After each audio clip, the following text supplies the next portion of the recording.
චේතන ධර්මදාසගේ අතින් එළියට එන්නේ. අතරම ඒ ෆිල්ම් එක ඇතුලේ කතා කරොත් එහෙම අභිසාරි චිත්‍රපටය ඇතුලේ අතරම රංගනය ගත් පැත්තෙන් මම පොඩි කතාවකුත් කියන්නම්. නැත්නම් ඒක අසාධාරණයක් වෙන්න පුළුවන් නිසා මොදේ කරපු ඒ රංගනයට වෙනුවෙන් ඉතින් ඇත්තටම ප්‍රබෝධා සන්දීපනේ එතකොට අකලංක වගේම තමයි විශේෂයෙන්ම කියන්න ඕනේ ජෙනට් ඇන්තනීගේ රංගනය ටිකක් අභියෝගාත්මක රංගනයක්. ඉතින් මේ හැම රංගන ඒකට අමතරව හිටපු හැම රංගන ශිල්පිනියක්ම ශිල්පියෙක්ම තමන්ගේ කටයුත්ත හරියට ඉෂ්ට කරලා තියෙනවා කියන එක අපිට කියන්න වෙනවා.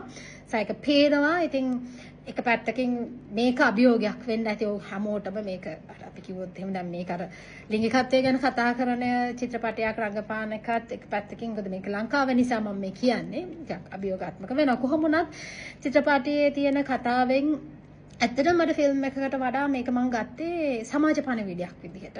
ඒ වගේම තමයි මම චින්තකේ දැක්කේ මේ චින්තා මේක ඉදිරිපත් කරන කියන්නේ මේ කතා කරන මේ ෆිල්ම් එක ඇතුලේ තියෙන සමාජය ලිංගිකත්ව ලිංගික ශ්‍රමිකයන් ඇක්සෙප්ට් කරන්න පුළුවන් මට්ටමට හිතන්න පුළුවන් සමාජයක්. ඉතින් ඒ කියන්නේ මේක අනාගතේ සමාජයක් විදිහට තමයි මම ඒක කියවගත්තේ. ඉතින් කොහොම වුණත් මේකේ විශේෂම කියන්න ඕනේ මේ ෆිල්ම් එක පටිගත කරලා තියෙන. අතරම රූපගත කරලා තියෙන්නේ ෆෝන් එකකින්.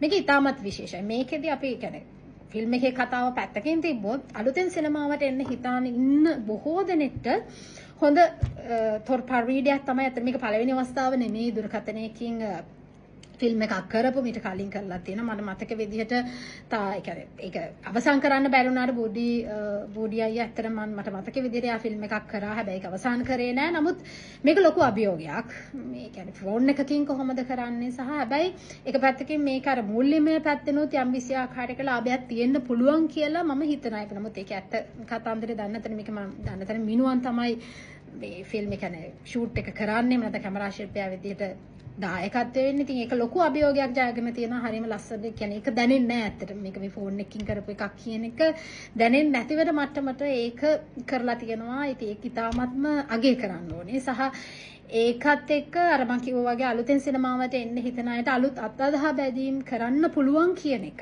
එක්ස්පෙරිමන්ට් කරන්න පුළුවන් කියන එකට හොඳ උදාහරණයක් අතන චින්තා ඒක ඒ දවස්වල ඉඳන් කරන දෙයක්. ලෝ බජට් ෆිල්ම් එකක් කරන්නේ කොහොමද? ඒ අභියෝගය ගන්න කොහොමද කියන එක ගැන අමුතුවේ කියන්න ඕන. ඒක එයා මුලින් ඉඳන් කරපු කෙනෙක් නිසා මම එහෙම කියන්නේ. කොහොම වුණත් මේ ෆිල්ම් එක ඇතුලේ කතා වෙන සමාජ කාරණාව වැදගත් කියලා මට හිතෙනවා. ඉතින් ඒ ගැන අපි සංවේදීව බලන්න ඕනේ කියලා මම විශ්වාස කරනවා. ඉතින් වැඩිහිටියන්ට ආරාධනා කරනවා මේ ෆිල්ම් එක බලන්න බලලා මේ ගැන කතිකාවක් ඇති කරන්න. ඒකට ලැබෙන ප්‍රතිචාර අපි හැමෝම බලමු කොයි වගේ ප්‍රතිචාරයක් ලැබෙයිද කියන කාරණාව.